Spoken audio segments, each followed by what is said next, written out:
sur ma chaîne pour votre lecture intuitive pour le mois de juillet 2019. J'espère que vous allez très bien. Je suis ravie de vous retrouver. Alors, je ne vous cache pas que c'est la deuxième fois que je recommence votre lecture parce que la première fois, j'étais trop fatiguée, j'arrivais pas à percevoir les significations des énergies qui étaient là. Et là, ce matin, je le refais et c'est franchement très net, très clair, beaucoup plus que hier. Donc, je suis ravie d'avoir pu refaire ça une deuxième fois. Allez, on y va. Vous aviez, lorsqu'on a fait les projections de 2019 pour ce mois de juillet, vous aviez l'énergie de l'ermite. Alors, je rappelle, parce que je l'ai fait pour tous les signes, je le fais pour vous aussi, que ces énergies annexes ici sont comme une espèce de musique de fond, de saveur, de teinte, de plus qui vous accompagne tout au long de ce mois de juillet. Libre à vous de vous en servir ou pas. Si vous ressentez la nécessité ou le besoin ou un appel de vous en servir, c'est là, c'est des énergies qui sont là, qui vous accompagnent pour tout le mois de juillet, d'accord ? Comment on fait pour se servir d'une énergie comme ça? Tout simplement en fusionnant avec, tout simplement en entrant dedans, en ressentant l'énergie symbolisée ici par l'ermite. Quel est le symbole de l'ermite? C'est quelqu'un qui sent à un moment donné un appel qui vient de l'intérieur de lui, un appel, un besoin, une demande de son être, vous l'appelez comme vous voulez, hein, son âme, sa conscience, son être, sa sagesse, peu importe le nom qu'on lui donne, c'est un appel intérieur à se retirer pour s'intérioriser, se retirer pour réfléchir, pour trouver pas forcément une solution, parce qu'une solution, on serait dans le mental, mais plutôt une motivation, trouver une raison, une explication, un ressenti, une vérité, en fait, sa vérité. Pas celle des autres, parce qu'on a toujours tout autour de nous tout un paquet de gens très bienveillants, mais quand ils nous parlent... Enfin, bon, bien sûr, ce sont des conseils, c'est toujours bon à prendre, mais ce sont leurs ressentis. Et là, ce que vous cherchez avec l'énergie de l'ermite, c'est votre ressenti. Et pour ça, il n'y a pas 15 000 façons de s'y prendre. On s'isole, on s'intériorise par la méditation, par la réflexion, par la sophrologie, en allant se promener dans la nature, en étant proche de la nature. C'est comme ça qu'on trouve sa vérité. Et c'est comme ça, en fusionnant, en entrant dans ce type d'énergie-là, que vous pouvez vous connecter à ces énergies ici de l'ermite durant ce mois de juillet. Vous allez le sentir de toute façon. On a quelquefois ces appels, on le sent, enfin bon, moi je suis là-dedans, donc c'est clair que c'est plus facile pour moi d'en parler, mais il y a des personnes qui ne sont pas du tout habituées aux introspections ou à reconnaître des énergies autour d'eux. Mais si vous sentez tout à coup ce besoin d'être juste un peu seul, écoutez ce besoin. C'est que visiblement, il y a quelque chose qui veut émerger, qui souhaite émerger, qui a besoin d'émerger en vous. Et c'est comme ça que vous pouvez fusionner avec ce type d'énergie. D'accord? L'option est là, durant ce mois de juillet, libre à vous d'entrer dedans ou pas. D'accord? C'est pareil, ça ne changera rien au problème ici, sauf que vous loupez peut-être une occasion d'apprendre quelque chose d'important, d'essentiel pour vous. Le fond du paquet ici pour vous. Ah, mais joli, il y a l'as aussi derrière, juste derrière. Je vous le montre, mais j'en tiens pas compte parce que sinon on peut faire tout le paquet. L'autre énergie qui vous accompagne tout au long de ce mois de juillet, c'est le jugement. Le jugement, c'est une renaissance, c'est une deuxième chance. Vous vous donnez une deuxième chance ou vous donnez à un événement ou à quelqu'un une deuxième chance. Vous permettez à quelque chose, quel qu'il soit, de renaître. D'accord? Vous recomposez quelque chose avec ce que vous avez appris du passé pour qu'il puisse renaître et revivre ou vivre une nouvelle vie, mais enrichie de l'expérience du passé. D'accord? C'est pas un nouveau départ, c'est on recommence ou on refait quelque chose, mais avec l'expérience, la sagesse, l'essence de ce qu'on a appris du premier échec. Pour moi, quand il y a le jugement, il y a toujours en amont, il y a eu un échec. Soit dans nos espoirs, soit dans nos attentes, soit de la connexion avec quelqu'un, soit on avait mis la barre trop haut ou trop bas. soit on ne s'était pas compris, mauvaise interprétation, c'était pas à la hauteur. Voilà, il y avait une déception, une frustration quelque part. On a laissé où les choses ont disparu d'elles-mêmes, et là c'est une renaissance. On redonne une deuxième chance, d'accord? Dans certains cas, on peut parler aussi mais j'ai pas l'impression ici. On peut parler aussi dans certains cas de décision définitive. Parce que quand réfléchissez à ça, le jugement, il représente d'une certaine façon la renaissance, donc une résurrection. D'accord? Quand on est sur le chemin d'une renaissance ou d'une résurrection, on va prendre cette résurrection, c'est plus parlant. On ne peut pas, à mi-parcours de cette résurrection, se dire « Ah ben non, je change d'avis, je retourne là où j'étais ». Une fois que le processus il est lancé, il est définitif. Il faut qu'on assume cette option de renaissance. Il faut qu'on assume cette résurrection. C'est qu'à un moment donné, on l'a voulu, on l'a souhaité. Et on a réuni toute l'énergie qu'il fallait pour que ce projet ou cette relation ou cette nouvelle structure puisse émerger de l'énergie qu'on a fournie dedans. Donc on ne peut pas revenir en arrière, c'est pas possible. D'accord? Il faut assumer. Mais c'est généralement quand même quelque chose auquel on a réfléchi, on a pensé, parce que ça provient d'un échec. Donc on a eu le temps de mûrir l'échec, on a eu le temps de s'en enrichir, on a eu le temps d'en tirer l'essence utile et de rediriger cette énergie, cette essence, cet enrichissement vers un nouvel espoir. Je ne sais pas si c'est très clair ce que je vous raconte, j'espère. Bon, on va plonger dedans, on va y aller. Alors, on avait ici, ça c'est ce que vous laissez derrière vous, d'accord? C'est ce qui fait que vous êtes là où vous êtes aujourd'hui, début juillet. Ça, c'est la croisée des chemins. Vous avez fait un choix. Alors, en regardant ce bonhomme, on voit qu'il doit choisir entre deux bâtons. Il a sa main posée sur un bâton. Donc moi, ma lecture, c'est on a choisi. En plus, c'est dans le passé. Donc logiquement, vous avez choisi quelque chose. Vous avez pris une décision. Vous vous êtes décidé pour une direction. Maintenant, il s'agit de la mettre en place, cette direction, ce nouveau choix. Il s'agit de le mettre en place. C'est ce dans lequel vous êtes plongé ici. Votre cadeau pour ce mois de juillet, c'est le chevalier d'épée. Ça peut être une personne d'un signe d'air, Gémeaux, Balance, Verseau, ou quelqu'un qui a ses caractéristiques, c'est-à-dire quelqu'un de mental, d'analytique, quelqu'un qui va réfléchir, qui va poser un problème, qui va l'analyser, qui va trouver des solutions rapidement. On peut parler aussi ici de communication. Moi, j'ai l'impression que ce cadeau, pour vous, c'est la rapidité. Vous avez les pensées qui fusent, vous avez l'analyse rapide, vous voyez la situation telle qu'elle est, vous avez eu le temps d'y penser, souvenez-vous, hein, vous avez eu le temps de digérer la situation, n'est-ce pas? Donc là, maintenant, vous voulez de l'action, vous voulez avancer, vous voulez de l'action. Le challenge, néanmoins, c'est cette reine d'épée.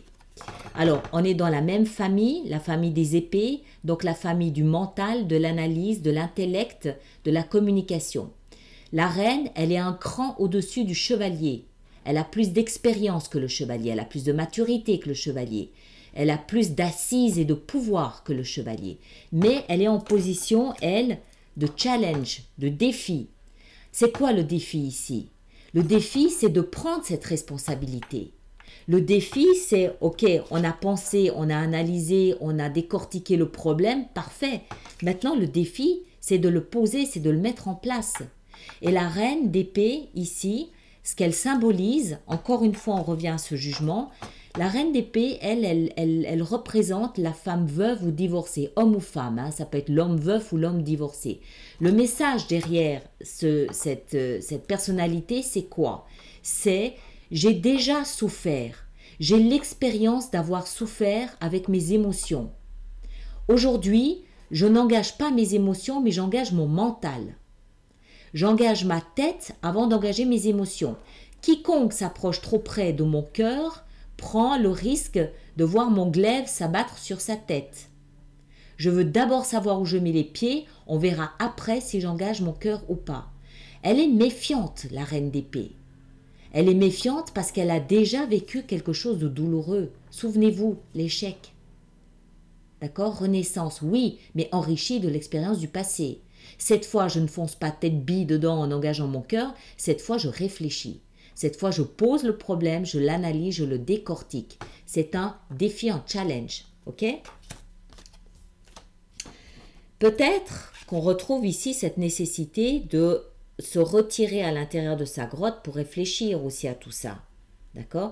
Vous êtes en mode réflexion, c'est clair. Avec ça, ici, le jugement et juste derrière encore juste l'as d'épée, vous avez toute la famille des épées, hein?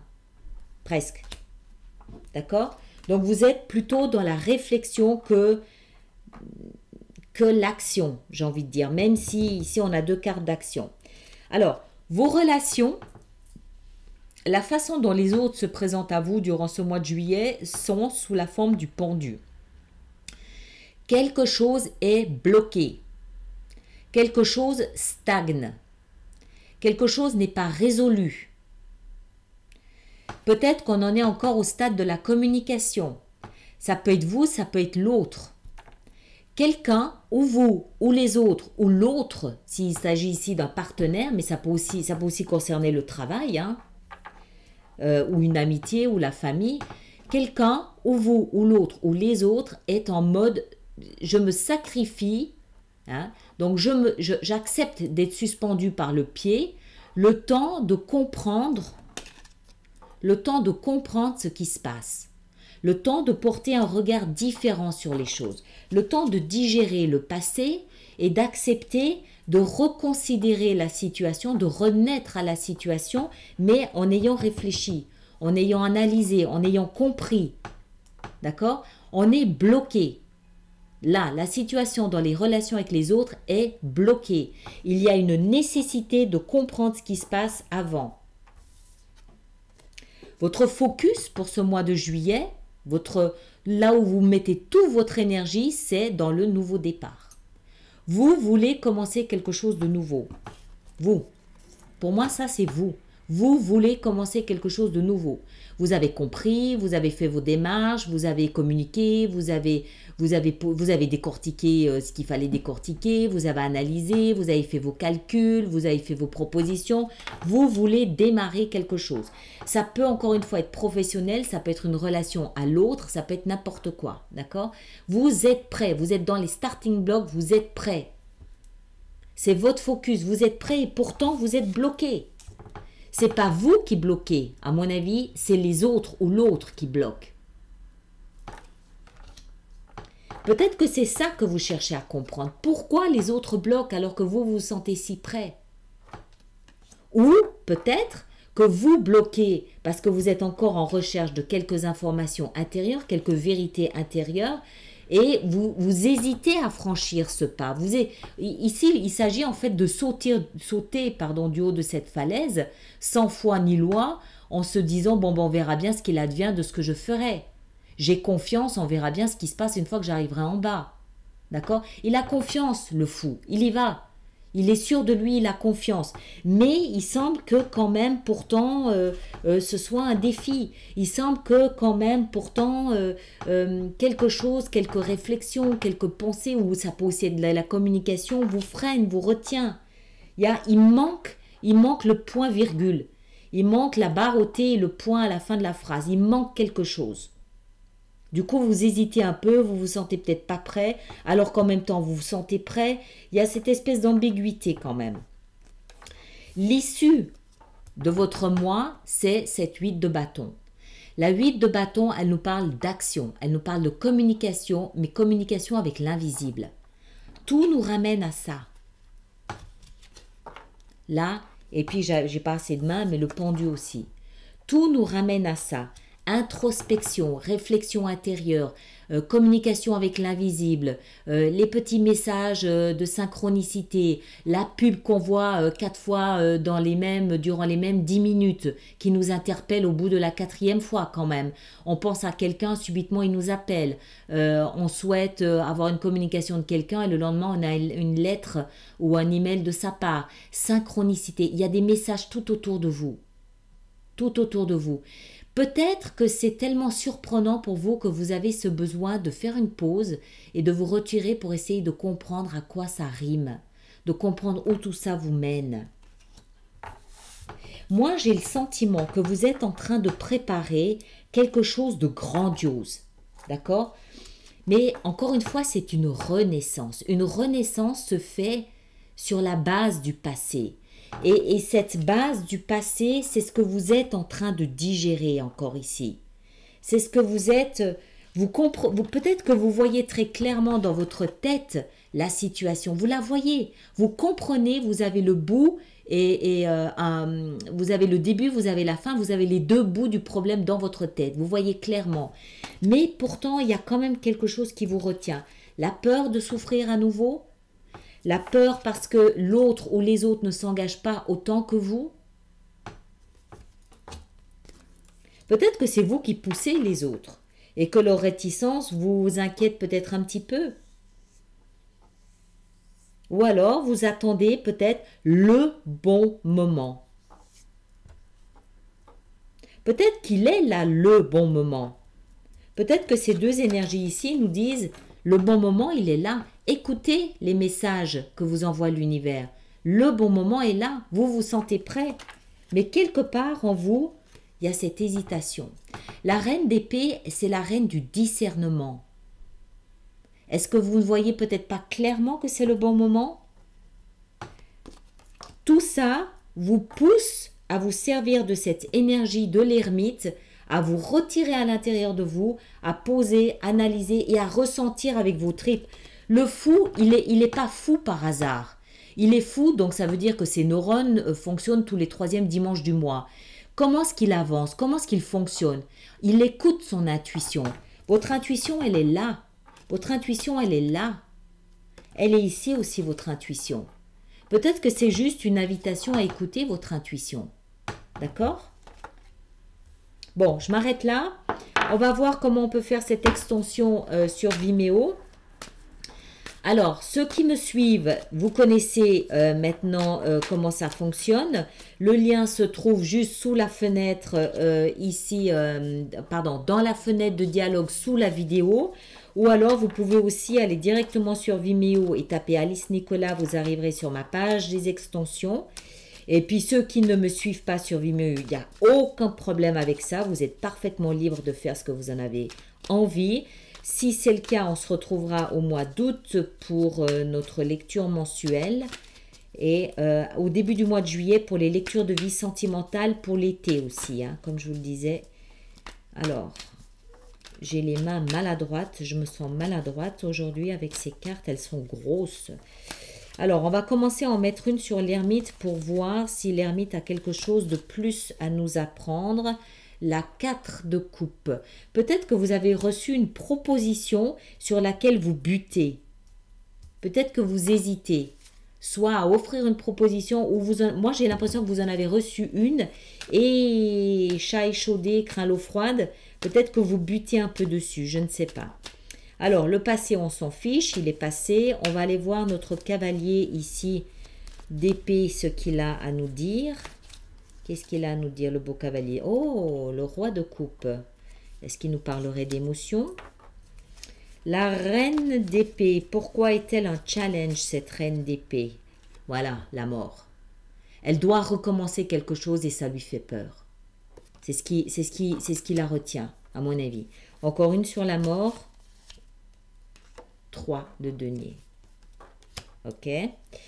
Notre pendu. Qu'est-ce qu'il attend, notre pendu? Qu'est-ce qu'il attend, notre pendu? Il attend sa reine d'épée. Bah tiens. Hein. Encore une. Et le valet de coupe. Est-ce que ce serait des petits débuts amoureux pour nos amis vierges? C'est possible. Le fou. Il a le cavalier d'épée. Le même qu'ici en haut, le fou. Le fou, il a envie d'avancer. Hein. Encore une avec le cavalier d'épée.